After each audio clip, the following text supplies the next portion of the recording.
This episode brought to you by Tales from the Parkland. The bus pulled up to my stop, and I got off and began my short walk home. The same neighbors who'd ignored me in the morning were all smiles and waves as I passed by. I waved back and smiled, but didn't stop to chat.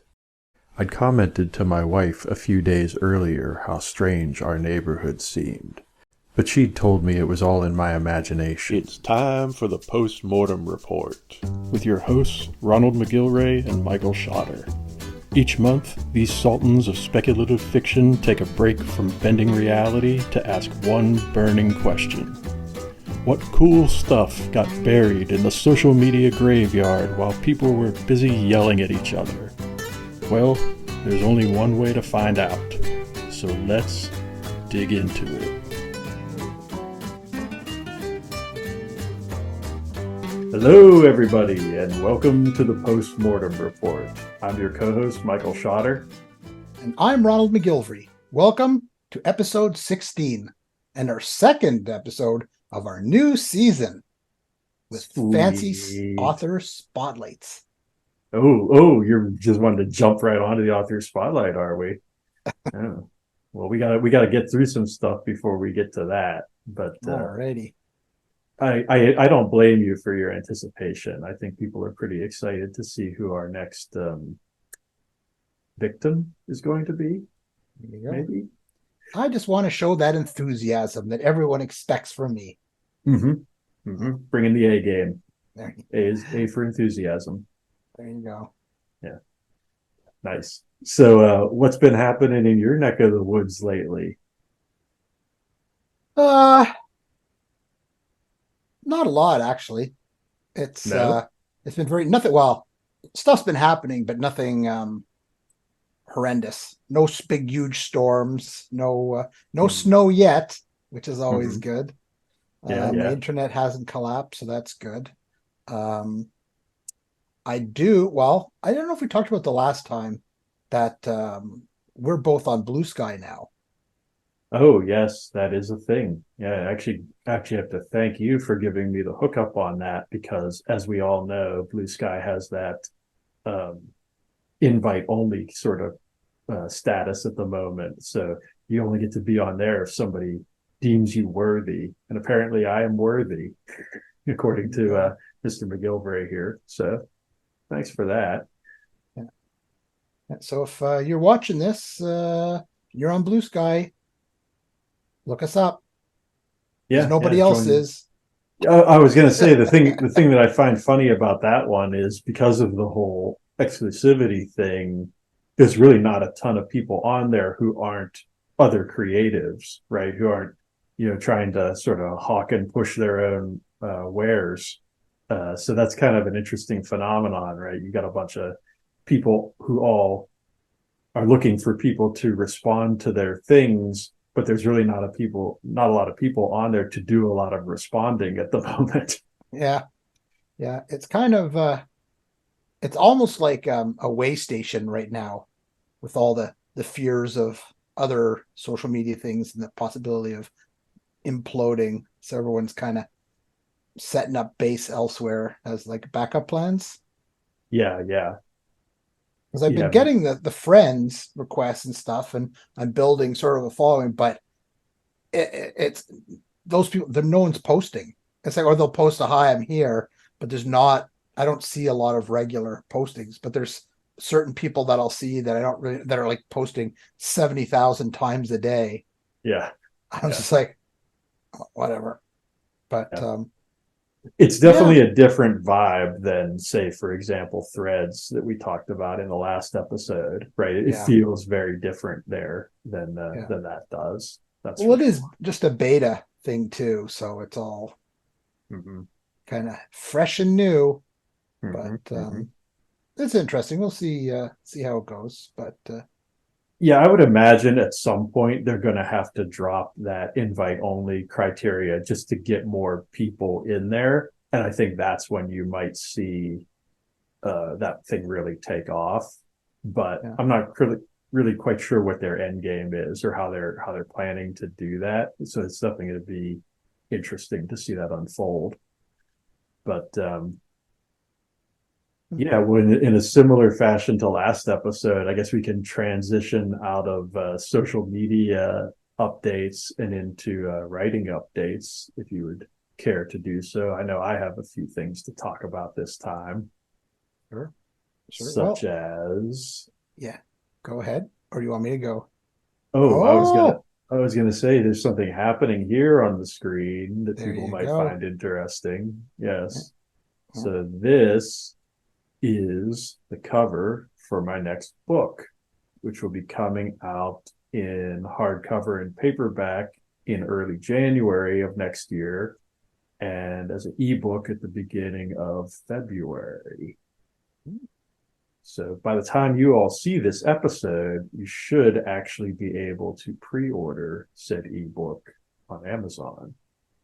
And I would highly recommend that folks who are fans of any of my previous books do so, because I think there's going to be a lot in this one for you to enjoy if you're at all invested in my literary universe.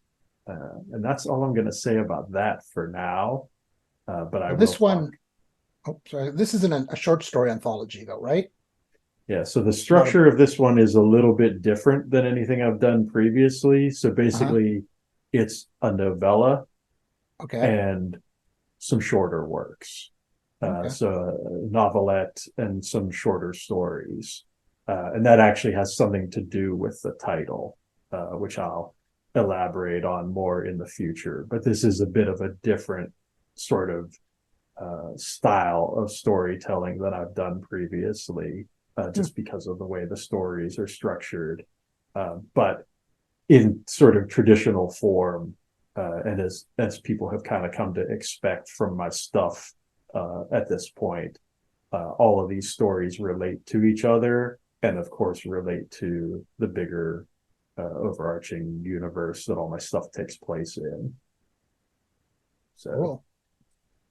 And the release date is just around my birthday.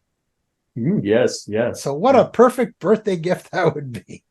Nice. Well, I need to complete your copy of that. I need to complete your collection. There you go. Yeah. There you go. Nice. So what have you been up to on the writing front? Well, I'm up to actually the 20th chapter now, and it seems to be going pretty well. I've went back. I've kind of paused on it and went back to kind of go through it again to see if there was, things that I might have changed or anything that didn't kind of flow right. But I think because it was funny when you're going through it and you kind of have more of the characters in your head now when you're sort of editing and going through some of the rewrites. I was kind of like going, I know the character more. So when I was doing some work, I thought, okay, well, they should do this or they should do that. And I'm starting to like the characters. So I'm feeling good that this is going to be a good one. Yeah, nice. I know I can say, I feel like I can say this safely, right, without getting into trouble, that I did read a bit of this project, an early draft of it. I'm very excited to see where it ends up going based on what I've experienced so far. So good time. Me too. Yeah. So very nice. Sort of on some writing things. It'll be already done by the time this comes out, but you can go and look at it because in October on Goodreads on the Nightmares and Dreamscapes group, they're actually having a group read of my book. Yeah, Cutter's Deep. Yeah, Cutter's Deep. Yeah. So that'll be very interesting. Cool. Yeah, I was very excited to see that go by because I feel like book clubs and reading groups and that sort of thing are always such a big win, when you can get a nice big chunk of people, reading something at the same time like that. I feel like that's a great boost. So congrats on that for sure. As long as they all like it. It's kind of nerve-wracking in a way. Who could not love Cutter's Deep? Some kind of alien I couldn't imagine. creature. Yeah. some sort of alien pod creature. Yeah. Nice. Well, speaking of sort of interesting little developments on some of our already published stuff, I am actually participating in the self-published science fiction competition again this year. Those of you who have been following me for a while might know that I was a entrant in that last year with my book, The Nemesis Effect. This year, my book 309 is actually being judged in that competition, and hopefully we'll make it a bit further than I did last time. I will say I was in a really tough judging bracket last year because actually a couple of really big name books and a couple of books that made it into the finals were in my judging bracket, like Wick Welker's Dark Theory. And actually, the book that ended up winning the whole competition, Rory August's Last Gifts of the Universe, actually was one of the books that knocked me out last year. Oh, really? So, yeah, there's that. But having seen the group of books that I'm up against this year, I think I'm once again up against some pretty stiff competition. But I like the way they've distributed things in the sense that I think a lot of the books that maybe have a little more buzz and a little more hype in the sort of self-published science fiction community, they've done a better job, I think, this year of spreading them out into the different judging groups. So I think you'll see less chance of some of the bigger name books getting knocked out early, kind of like they did last year. So kind of looking forward to seeing how that might play out differently in this year's go around of things. But in any case, if anybody is all interested in science fiction reading and self-published science fiction in general, that's definitely a thing that I would highly recommend checking out, because there is no shortage of books to peruse in the SPSFC, as it's called. Last year, there were over 300 in the competition. This year, there's over 220. So lots of stuff to check out if you're into that genre. Well, good luck to you. Yes, thank you. Thank you. So I think that will probably wrap things up for writing updates. There's definitely some more stuff I want to talk about before the end of the year, but I'm going to save that for next episode, I think, just in the interest of keeping things moving. But what that's going to lead us to is Ron's favorite new segment, which is our author spotlight. Would you like to tell all the nice people who our author spotlight subject is this time? Well, this episode, we are happy to announce that it's Brian Bowyer. Woohoo! There you go. I'm going to give a little bit of a bio of Brian that he so kindly provided us. Splatterpunk award-nominated and Godless award-winning author Brian Bowyer has been writing stories and music for most of his life. He has lived throughout the United States. He has worked as a janitor, a banker, a bartender, a bouncer, and a bomb maker for a coal testing laboratory. He currently lives and writes in Ohio. So let's have a big round of applause for Brian. Woohoo! And some special effects. Yes. Special effects. Check. There you go. So yeah, Brian has been a busy fella over the past few years, because he's really kind of been cranking out books left and right. Just this year alone, he's already had 3, which would be Alive Undead, which is a vampire-themed book, Kill Factor, and Scarlet, which we're going to be talking about a little bit more in a moment. And he's also got a new book coming out in November from Potter's Grove Press, which I actually don't have the title of, but folks can definitely keep an eye out for that.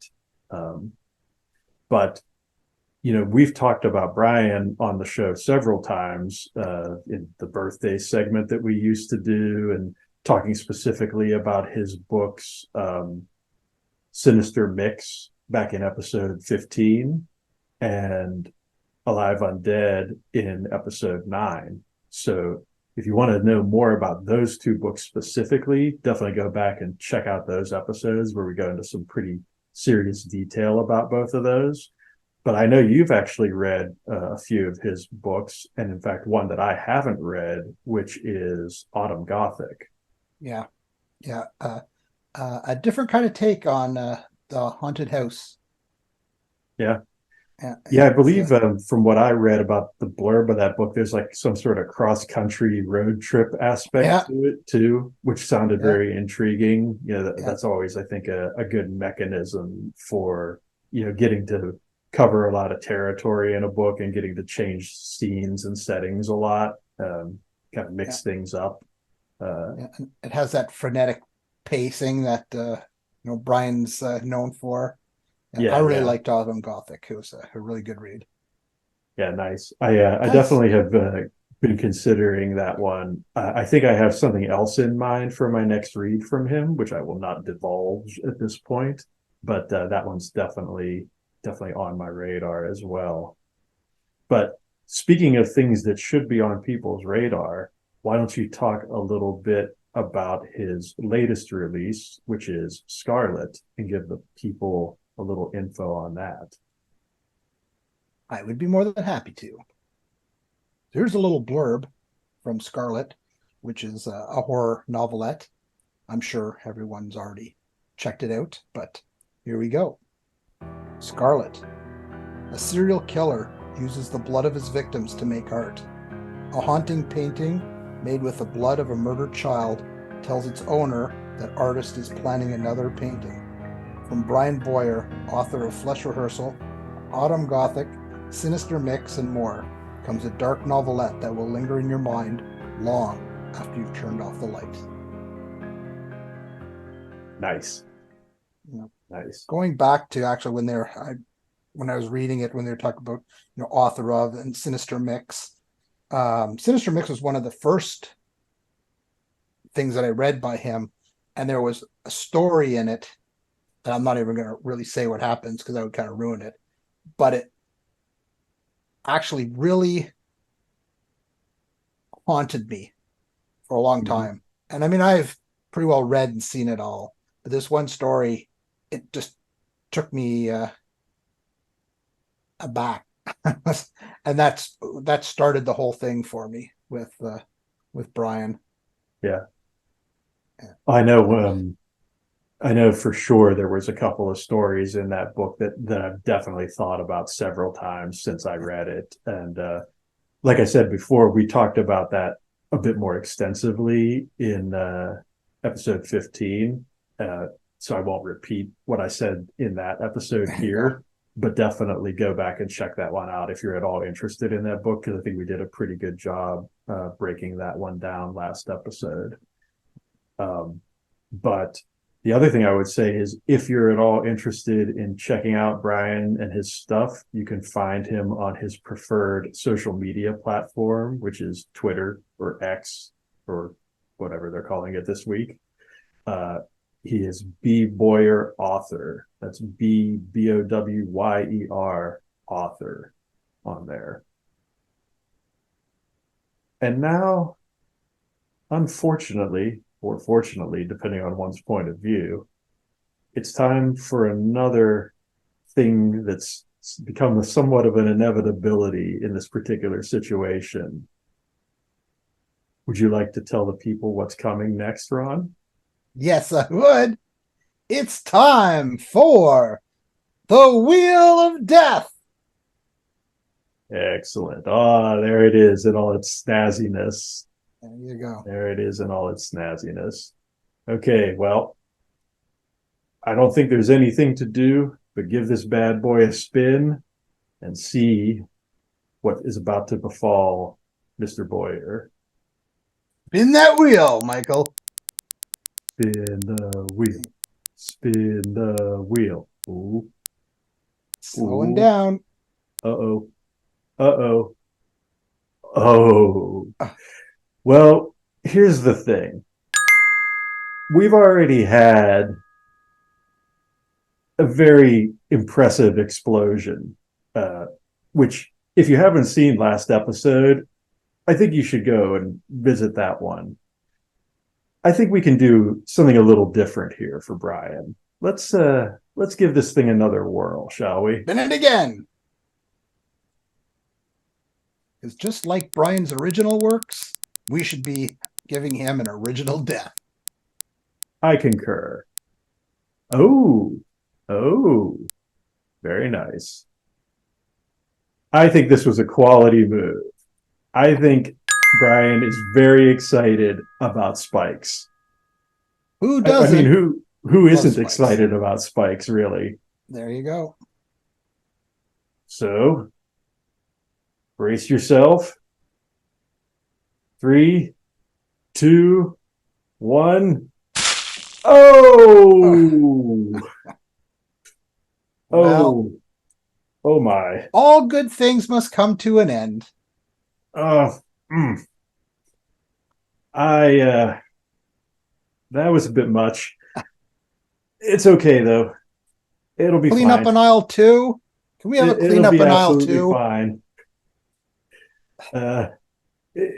It'll be fine. But even if it isn't, Brian was nice enough to share some parting thoughts with us about some of his favorite things. As you know, on the show, we often talk about books, movies, television shows, video games, and music.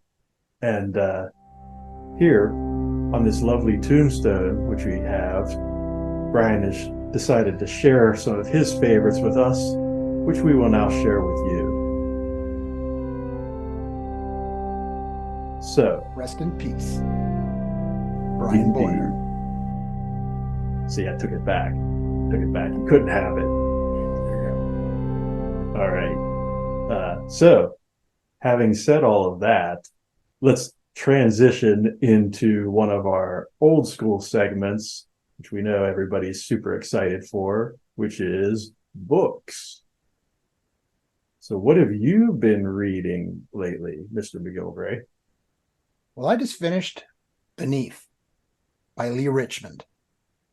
And it was a fun story. I mean, I liked the whole story idea behind it, captivated me. It's he brought in all these characters, which was interesting.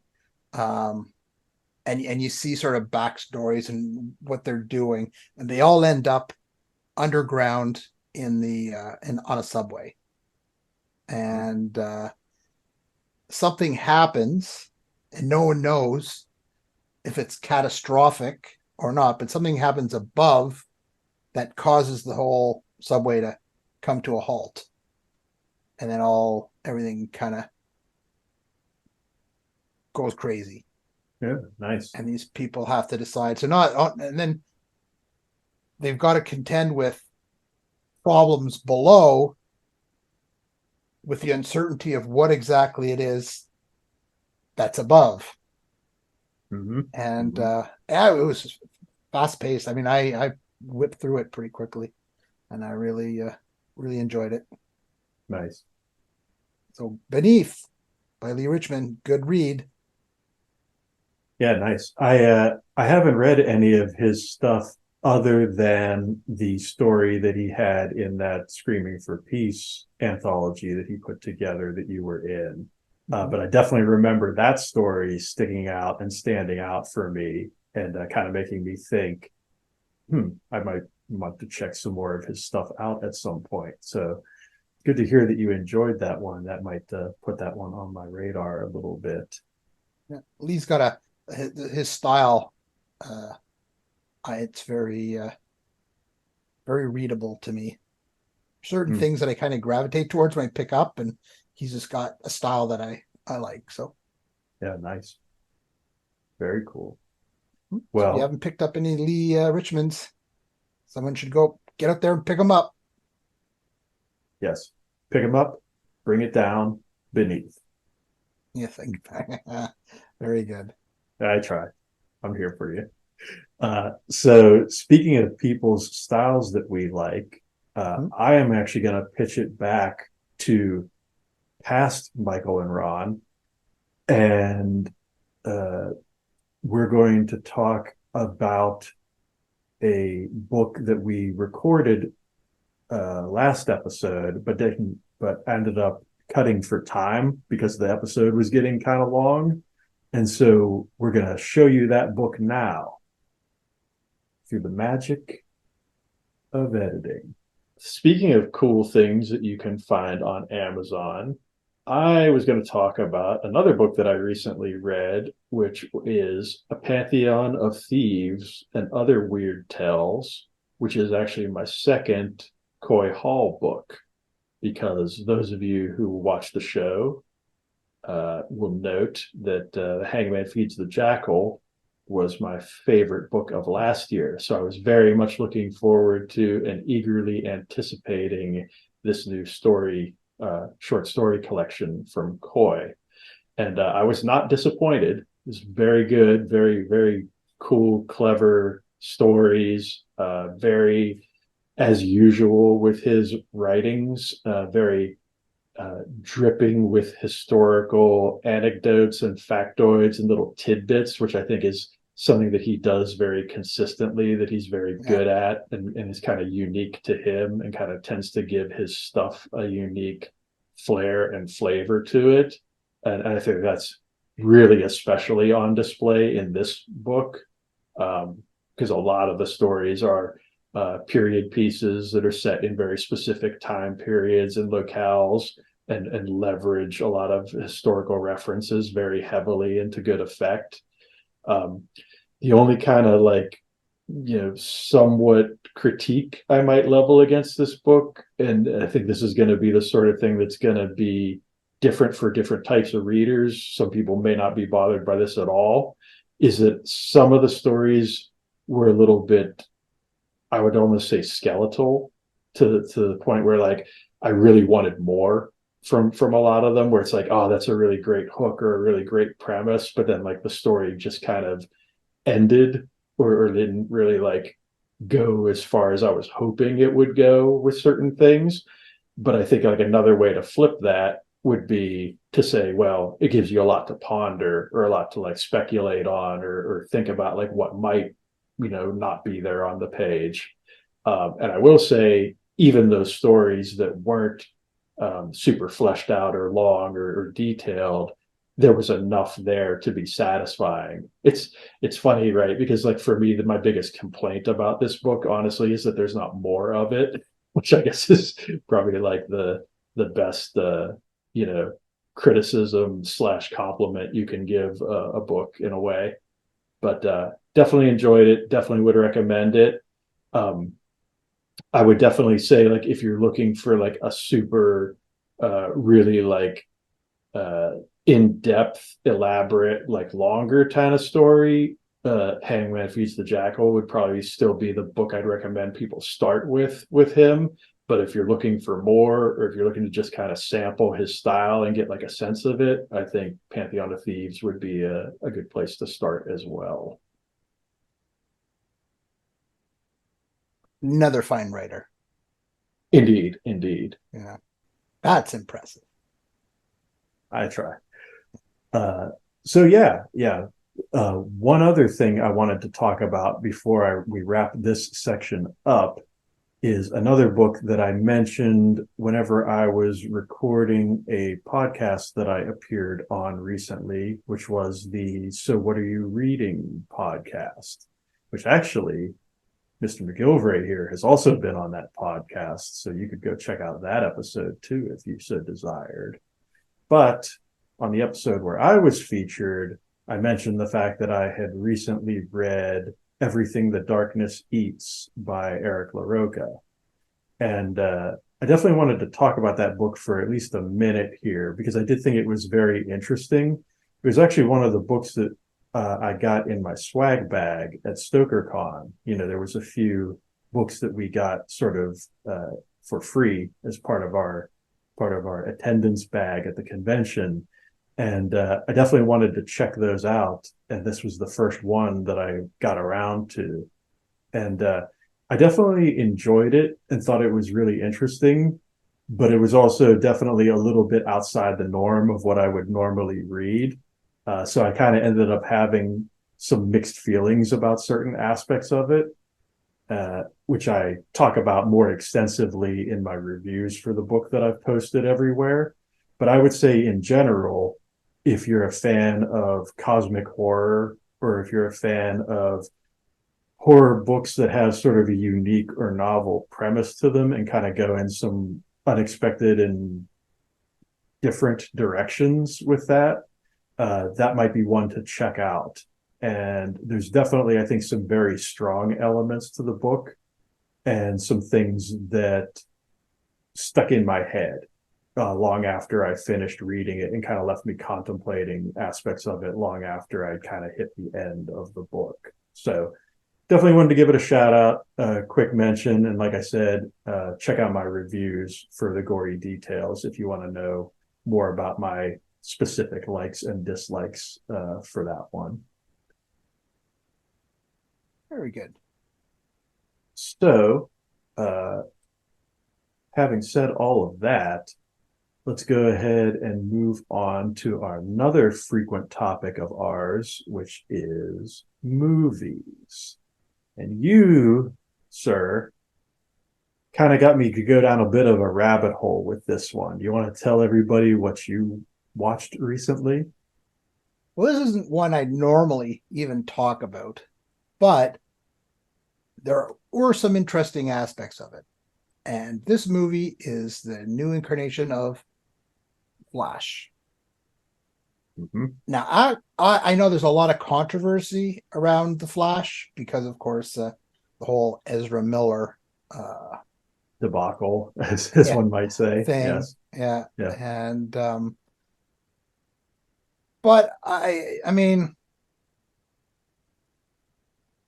so maybe let's address that first off, because I had some very mixed feelings about even watching this movie because of that whole situation. And what that actually caused me to do was to do a bit of a deeper dive on exactly what's going on with him. And to kind of sum it up, like the conclusion that I came to that kind of allowed me to watch and enjoy and appreciate the movie is the fact that I think it's pretty evident that this is a person who is struggling with some mental health issues. And not to say that in any way like excuses or like, gives him a pass or gives them a pass for any of the things they've apparently done as a consequence of that. But I did feel like after looking into it some more and kind of seeing where things currently stand with that situation, that it's been acknowledged and that steps seem to be being taken in the right direction to try to get this person the help that they quite obviously seem to need. And also with regard to films, it's always such a complex thing because no one person makes or breaks a movie, right? Movies have hundreds and in often cases thousands of people who work on them and put effort into them. And so at the end of the day, I kind of felt like to take that whole movie and throw it under the bus because of what one person is accused of doing and quite likely probably has done, just didn't seem right to me. I wanted to at least give it a fair shake and a fair chance. And so that was at least my personal rationale for wanting to give the movie a watch and see what I ended up thinking of it. So having said that, what did you actually think of the movie? I don't even want to talk about it anymore. Yeah. Well, for me, I started watching because I was actually hooked for a while on the streaming series that they had of The Flash. Because it was just one of those times where I was like, I had some time to kill. Let's check it out and see if it's any good. And it was actually kind of cool because I was never a big Flash fan. I didn't know a lot about, I'd read some of the comics back in the day, but with the series, it sort of had, backstory, and I started getting caught up, and it was kind of cool, all the things he could do with his speed. And so I started getting into it. So when the movie was announced, I thought, well, it'll be kind of interesting. So that was actually the catalyst for me actually watching the movie. Plus, of course, with the writer's strike, there hasn't been a lot of new stuff coming down the pipeline. So it's far and in between for anything. So I saw The Flash. But the one thing about it, I mean, as I said, it was good. I enjoyed it. But there were some things that happened in it that I thought were really cool. And the surprises that happened, I think, is what elevated it for me. If it hadn't have been for that, I probably wouldn't even talked about it. But if you haven't seen The Flash, but you're a fan of kind of superhero kind of stuff, there are some a lot interesting of payoffs. Fan service in that movie, in the sense that if you're at all familiar with any of like the previous incarnations of the DC superhero films, there's some nice little Easter eggs and shout outs and things that are in that movie without going into spoiler territory that I think you will definitely appreciate. Yeah. As I said, I think that's what elevated for me. That's what put her sort of on my radar. I went, wow. Because otherwise it would have just been an average run-of-the-mill thing. I mean, the time travel thing was kind of an interesting thing because I was kind of like the time travel. Well, and that is a very established storyline from the comics, right? Like if you're at all familiar with the Flash in comics, like this storyline is ripped like straight from the comics. Yeah. So that was cool. But yeah, it was, I think, because I'm so seldom surprised by anything. So when those kind of surprises happen, which you're going to have to watch for yourself to find out. Obviously we're not going to say, and I mean, obviously there's the one big surprise, which they stupidly spoiled in the trailer. So if you've seen the trailer, you already know one big thing. However, there's other things too. So there's stuff in there that I think, as you said, kind of takes what would have been a pretty average movie or a pretty like middling like superhero experience and kind of elevates it a bit. Like for me, it was like the difference between a 6 and a 7, is kind of where I would scale or score that movie. And I think that's what it is, right? Like without those little extra bits to like boost it, it probably would have been a 6 for me, but I probably came away with it feeling like it was probably about a 7 on a 10 scale as a result of that. And actually, as I alluded to before, this kind of set me down a rabbit hole where I actually spent some time over the past couple of weeks watching some of the DC movies that I had missed, right? Like things like Batman v Superman and Justice League and things of that sort, to kind of fill in some of the blanks and fill in some of the gaps on all that stuff.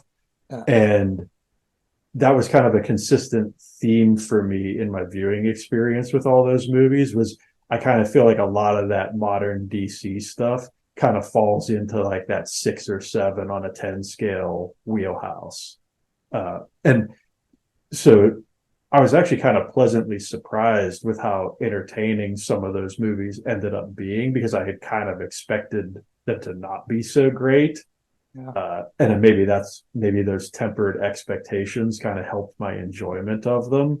But I was, as I say, kind of pleasantly surprised by how much I did end up liking a lot of the things in those movies and ended up enjoying them a lot more than I thought I would, based on the sort of reputation that the DC cinematic universe sort of has at this point.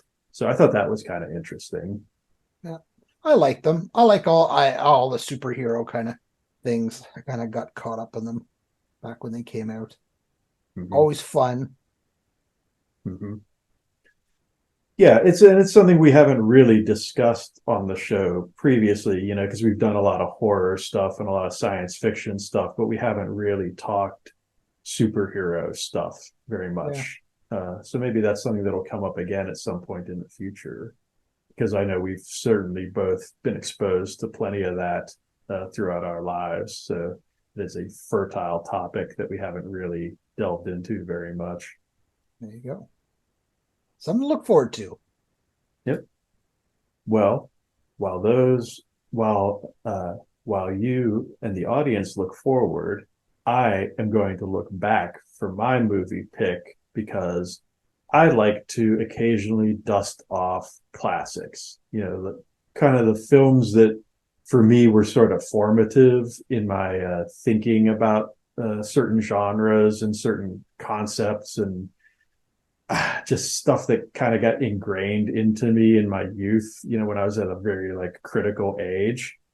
And it's always reassuring to me when I dust off a film that I consider to be a classic and watch it, in modern times, and it still kind of holds up for me. Yeah. And that's what occurred to me when I recently rewatched 2010, The Year We Make Contact, which is actually, and I know I'm going to probably draw a lot of heat for this, my personal favorite of the two films based on Arthur C. Clarke's works. Not that I don't like 2001: A Space Odyssey. Don't get your pitchforks out, Kubrick fans. That's a great movie.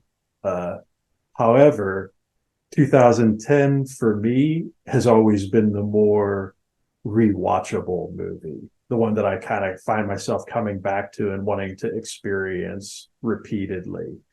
And I think the reason for that is because it just has such cool, interesting, unique themes and concepts to it that I think really have a kind of almost timeless quality to them. And really, it's the sort of movie where, even though I've seen it several times over the years, I still find little things to notice and appreciate in it each new time that I watch it. So with the 40th anniversary of this movie coming up next year, I think now would be an excellent time to either visit or revisit this if you're at all a science fiction fan and you haven't either seen it or given it a fair shake. 2010, a movie I would highly recommend. Well, if someone hadn't seen 2001, would they be able to enjoy 2010? I believe so, because at the beginning of the film, there's actually a little recap, right? Like there's a little 1 or 2 minute summary where they kind of show the key events that happened in 2001. Yeah. And also, because this was based off of a book, right, by Arthur C. Clarke, the book also kind of reads really well as a standalone. So in a similar fashion, the movie, I think, stands on its own pretty well. Now, of course, everybody should go watch 2001: A Space Odyssey if you haven't seen it. But, for me, just my own personal take on it, I feel like once you see that movie, unless you're just trying to appreciate the filmmaking of it and like the visual splendor of it, I don't feel as compelled to go back and revisit that movie as much as I do 2010. And I think that's just maybe a me thing, but I also feel like maybe I'm not alone in that. And I'd be really curious to know if anybody else has any similar thoughts along those lines. So I'm sure I've seen it, but for some reason I just it's not as iconic in my mind as 2001. Yeah. Well, it's got some big names in it because you've got Roy Scheider, Helen Mirren, and John Lithgow in the main cast. So there's some pretty heavy hitters in that movie. And it's definitely a pretty visually splendid film as well, I would say, because especially having just watched it again recently, I think a lot of the visual effects in it hold up really well because they did a lot of practical stuff that I think just looks really good, even to this day. And it's just got this really cool artistic kind of painterly quality to the visuals where everything just feels very carefully crafted and carefully constructed in that way science fiction, like high budget science fiction films of that era do. So yeah, I think it's definitely worth revisiting if you haven't seen it in a while. It holds up really well, I think. Now, there is one little caveat that I will throw on this, which is I think one of the reasons why the film has kind of fallen into obscurity a bit, because it is a Cold War era film. And so a big conceit or a big crux of the premise is the idea that like the US and the Soviet Union are still very much the entities they were in the 80s, despite the film taking place in 2010. But I think this is where you just have to dust off your speculative fiction hat a little bit and put that on and just sort of think of it as an alternate reality or an alternate dimension sort of take on our reality. And I think if you do that, it's very easy to appreciate and enjoy the film as a sort of like what if scenario. Well, I guess you don't really have to anymore since we're right back like we were with the Russians these days. Well, you know, I wasn't going to say anything about that, but since you mentioned it, yeah, there is that. There is that. I'll have to check that out. Did you watch it on streaming service or pull it? So I picked it up actually digitally, just because I wanted to own it. And actually, it's one of those movies that because it's so sort of underhyped and underrated, you can actually get it very cheaply. Like I think I paid like $5 for it or something like that on Apple's movie purchasing system. It was not expensive. Let's put it that way. I'll have to check it out again. Maybe I'll do a double header. Yeah. Well, I will say, you know, I definitely have felt the itch to go back and watch 2001 again, especially having just rewatched that recently. And I probably will end up doing that soon because it's been a much longer time since I've watched 2001 than it's been since I had watched 2010 previously. So I think I'm about due for a rewatch of that one also.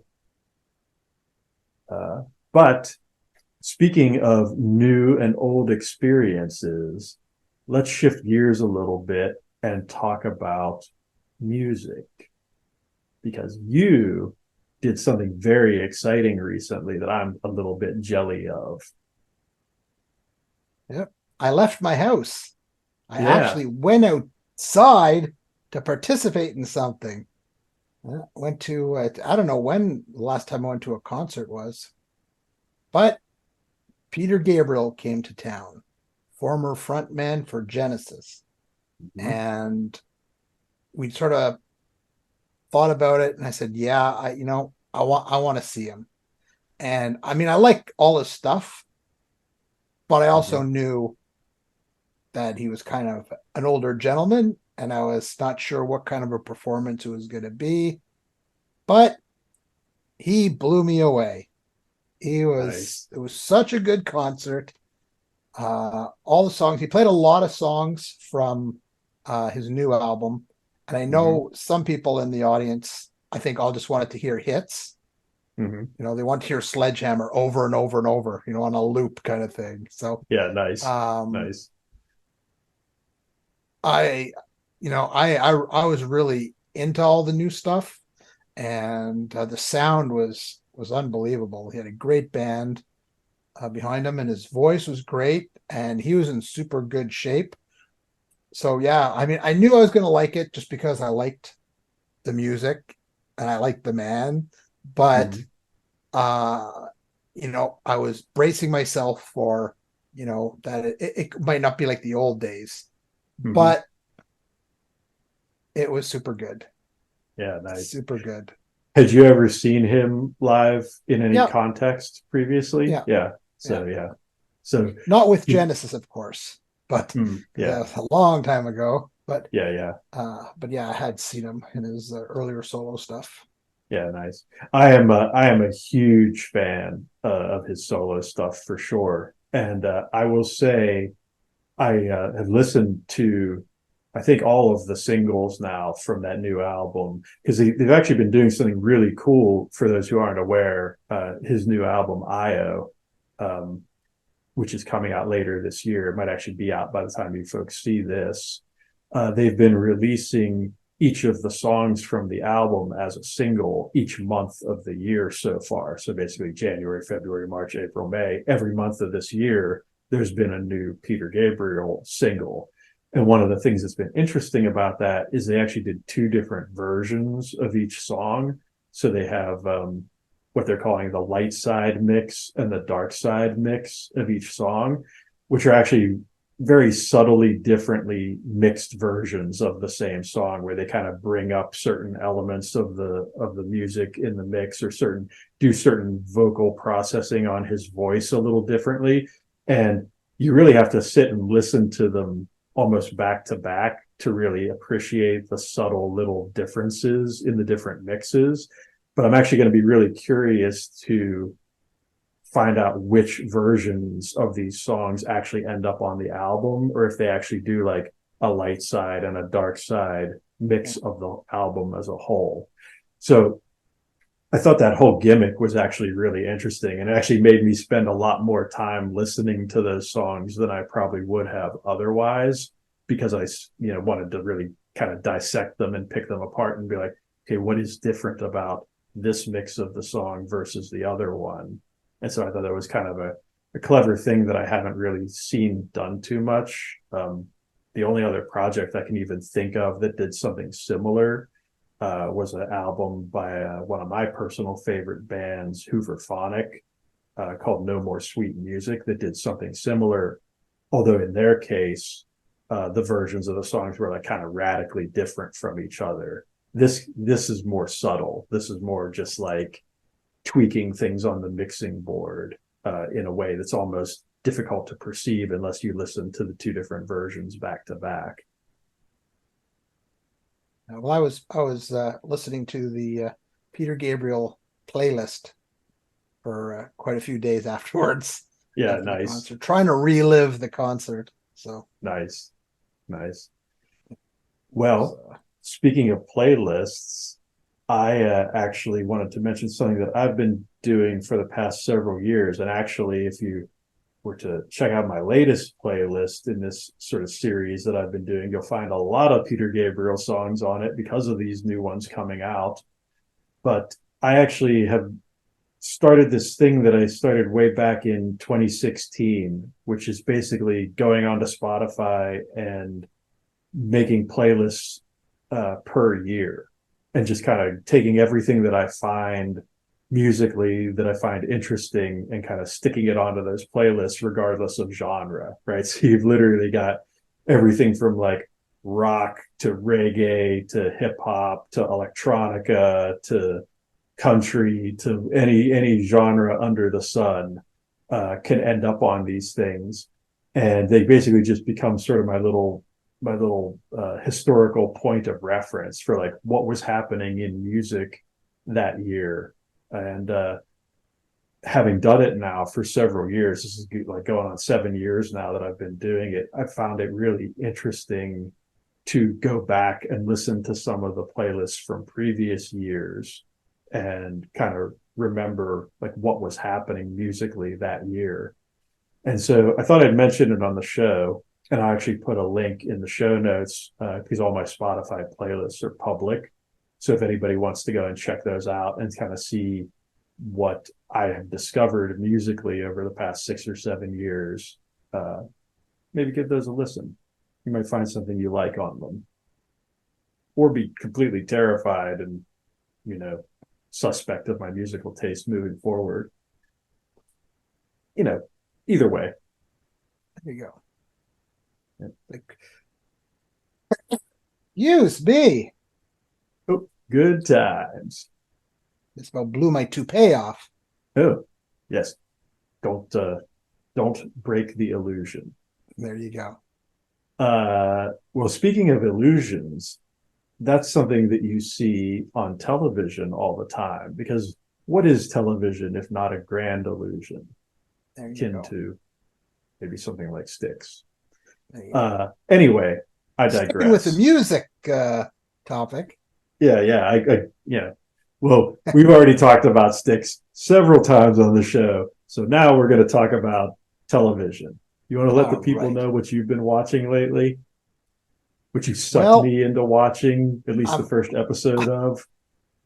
almost no, I'm not embarrassed because I just watch whatever. But I was actually waiting for someone to come over, so I had some time to kill, and I was flicking around and I saw actually it was Sabrina, the trailer. You know how when you highlight one of the shows on Netflix or whatever, and it shows a trailer, and it was a cool trailer for Sabrina. But then I started watching it, and it didn't really do anything for me. But that made me think back on Archie and stuff, and I said, "Oh, they had a show based on Archie." And I remember it being called Riverdale. So of course I had to go search through my searching or my streaming services to see who it is. And I found it. Hmm. And I started watching the first episode of Riverdale. And I don't know if it was because, the characters were iconic from my youth and that I knew them all already. But I watched the first episode and I was completely hooked. I liked the sort of the Twin Peaks kind of feel to it, sort of the mystery, the way they made sort of the lightheaded Archie comics sort of dark and sort of sinister. And then I started watching it and didn't stop. Now I'm on episode. I'm on season 3.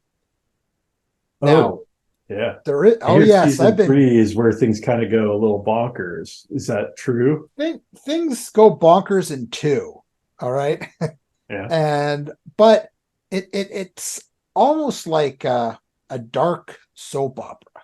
It's just so many, but I mean, you have to just take it for what it is. It's like this is like they're throwing everything at but the kitchen sink out there. They've got. Well, I shouldn't say too much. Just everything. They have everything, and so I mean. If I was looking at it and trying to go, well, this is just ludicrous now, Yeah. but I took it for what it is. Like, it's based on a comic. They're just going wild. But I mean, even I sometimes go, really, seriously? Yeah. But yet I can't stop watching it. Yeah. I just it's, I don't know.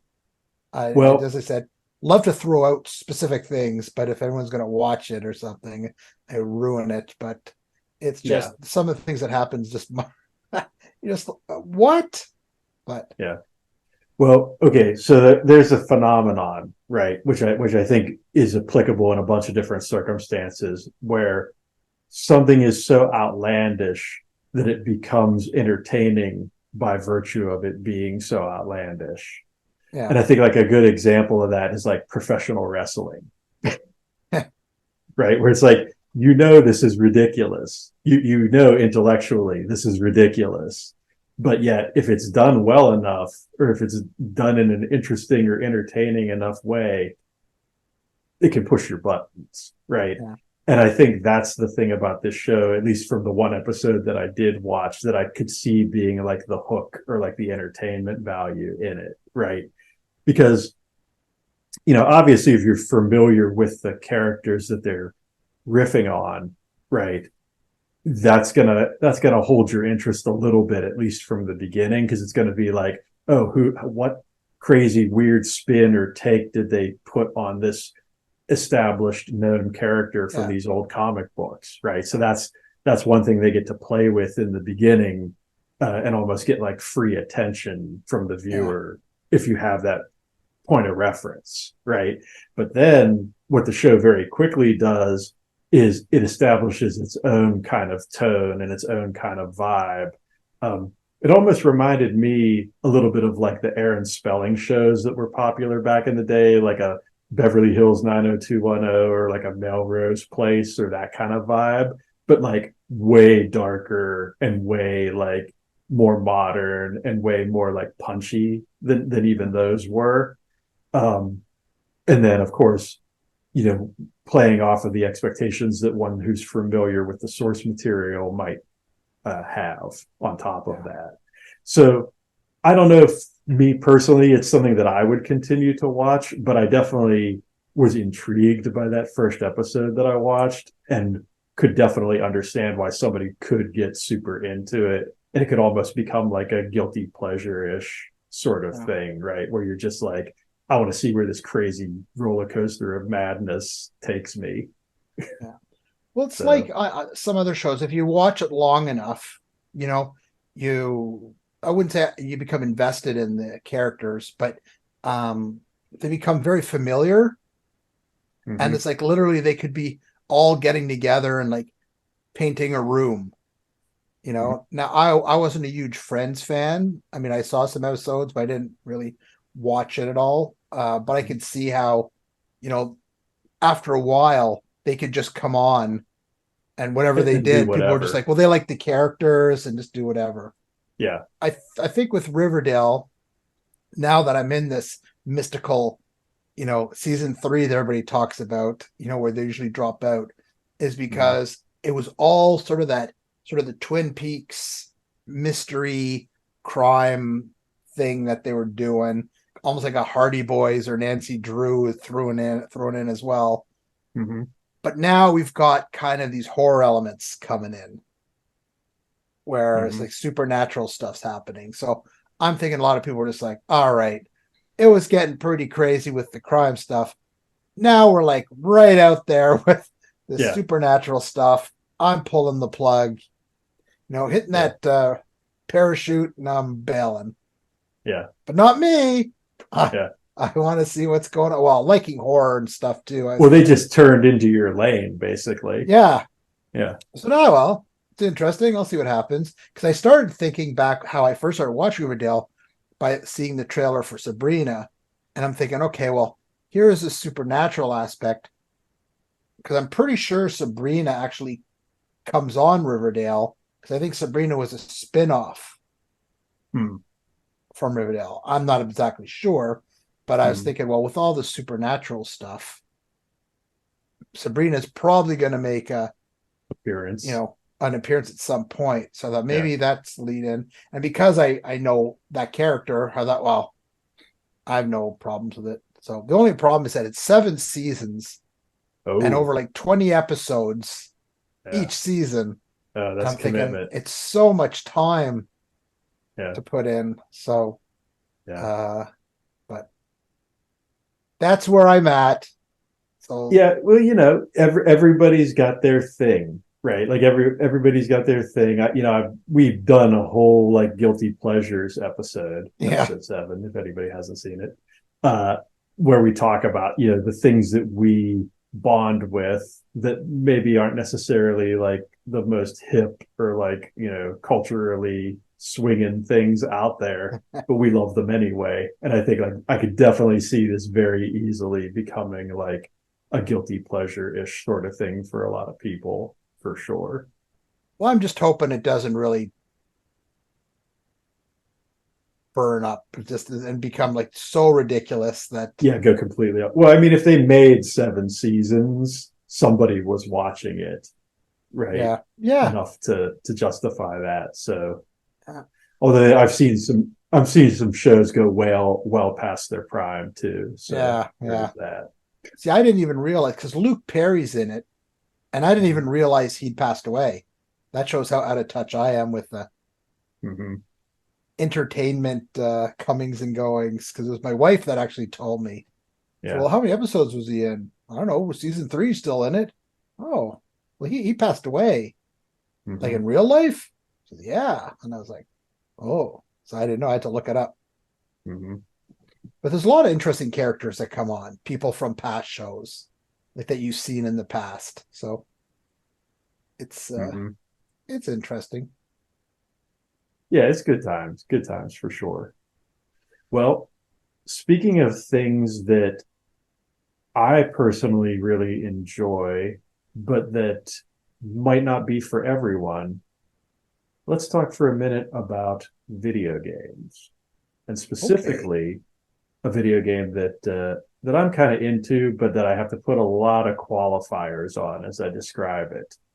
So this is a game called DEMEO. And basically the idea behind it is that you are playing a tabletop board game with a bunch of other people, up to 3 other people to be precise. And it basically boils down the combat that you would experience if you were playing something, say, like Dungeons and Dragons, down to its most basic mechanics. So basically, you're doing a dungeon run, but everything is kind of dialed up to 11, right? Like every turn, new creatures are appearing, sometimes from literally out of nowhere. There's just crazy stuff happening constantly all around you. And it has this sort of relentless momentum to it that's kind of odd for a game that's turn-based. So you have as much time as you want to think about your moves and what you're going to do, but you really have to execute these strategies in a very like efficient, very almost militant sort of way to succeed, because everything is so intense and so fast paced, and there's such a small margin for error in how you do things that you could almost think of getting through these little dungeons or these little scenarios as almost like a puzzle, right? Where it's like you're presented with this really dire, really tricky situation, and you have to figure out how to take your limited resources that you have and these limited characters that you have and use them to figure out how to get through this scenario, get the key that you need to get to the next level of the dungeon and escape with your life. And I guess the other thing I should mention about it is that the sort of core mechanic of the game is that you have these cards that you draw that are like basically the abilities of your characters. And certain characters always have certain cards that they can reuse from time to time. And then there's a pool of cards that you draw from that have random abilities that might be applicable to any character. And so because of that random element, you're never quite sure exactly what you're going to have at your disposal to kind of solve the problems that you're presented with in terms of the enemies and trying to work your way through the environment and find the stuff you need to progress to the next area. And yeah, it's just one of those games where if it hits for you, if it like kind of tickles your fancy or like pushes your buttons in terms of what you enjoy in a gameplay experience, I think it'll be a real hit for a lot of people. But I also would say there's a lot of people who this game is not going to be for.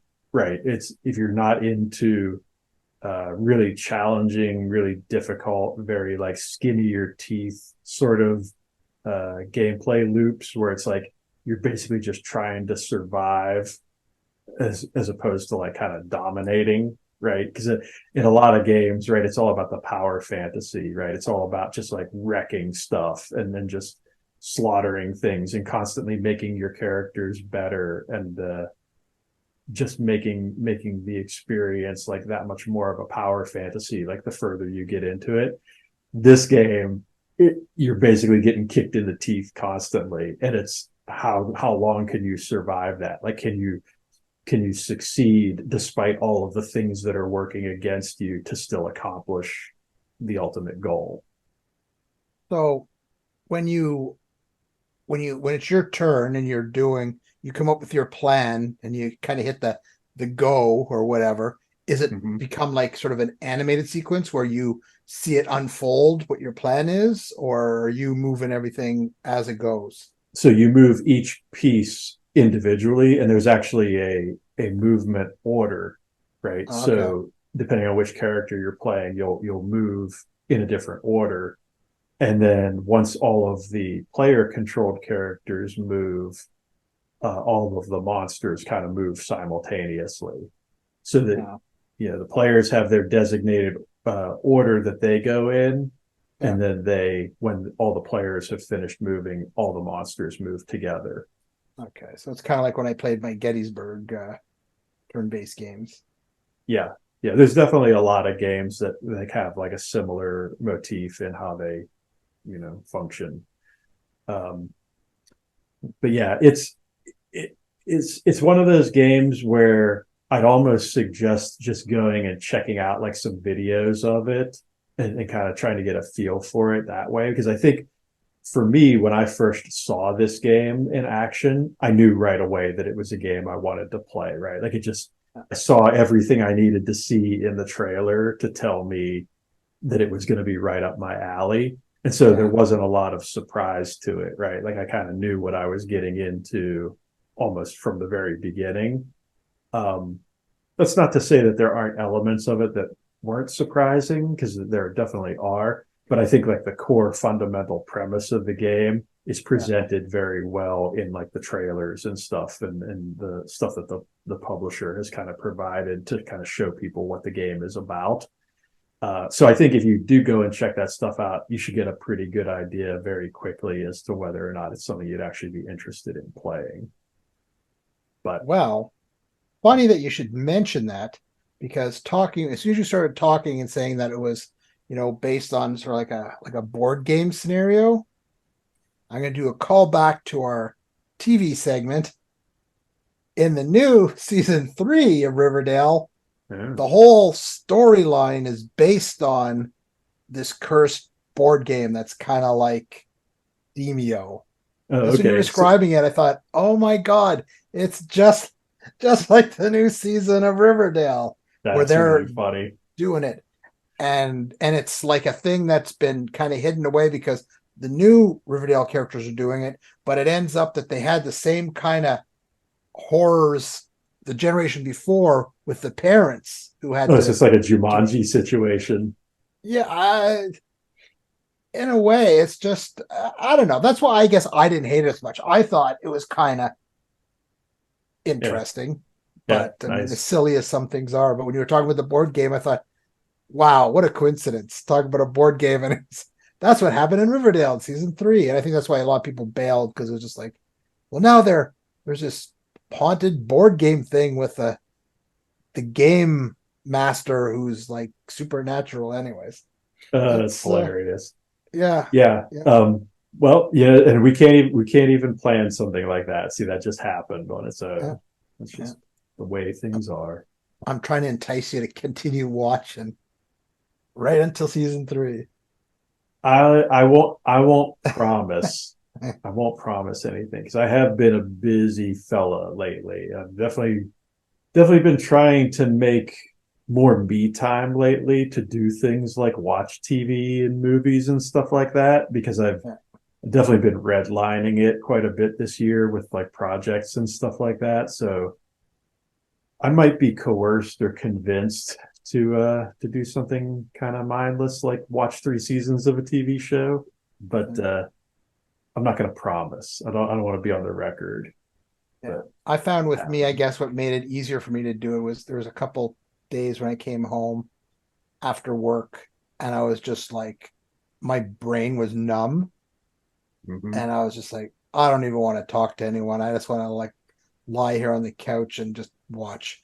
I came upstairs because I wanted to outline some stuff for my new chapters.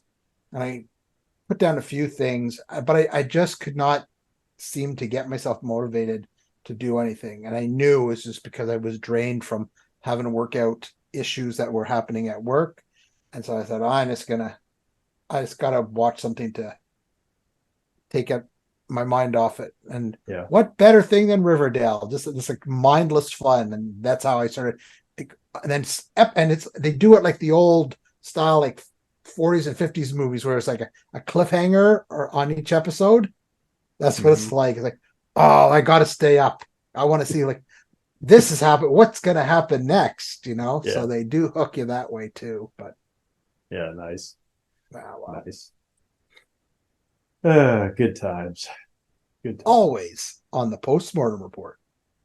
Indeed. Yeah.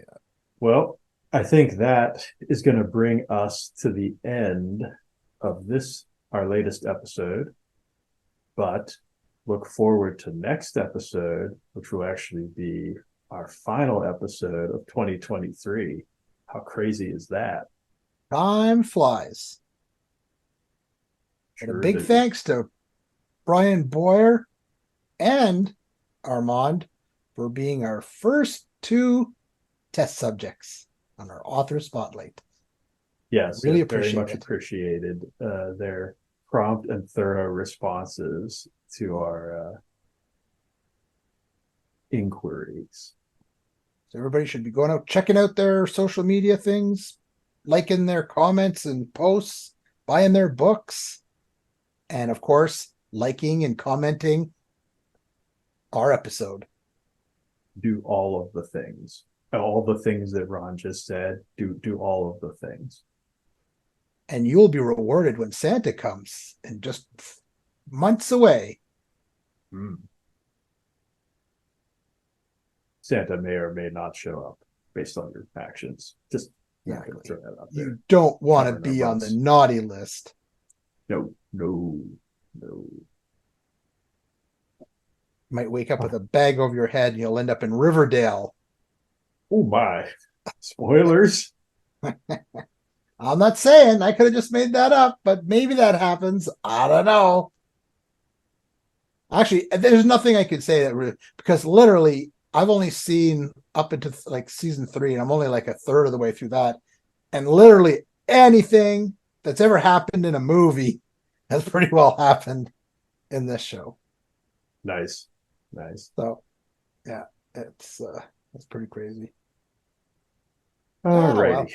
Well, I think we've got more than enough footage, so I am going to stop this thing. Right. And just in time for my earpiece to fall out, because Thanks for coming out. Because it's not an episode unless my earpiece falls out. Exactly. Good times. Always. Congratulations, you just survived the Post-Mortem Report.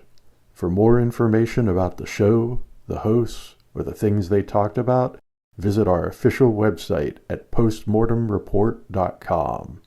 And always remember, good posts never die.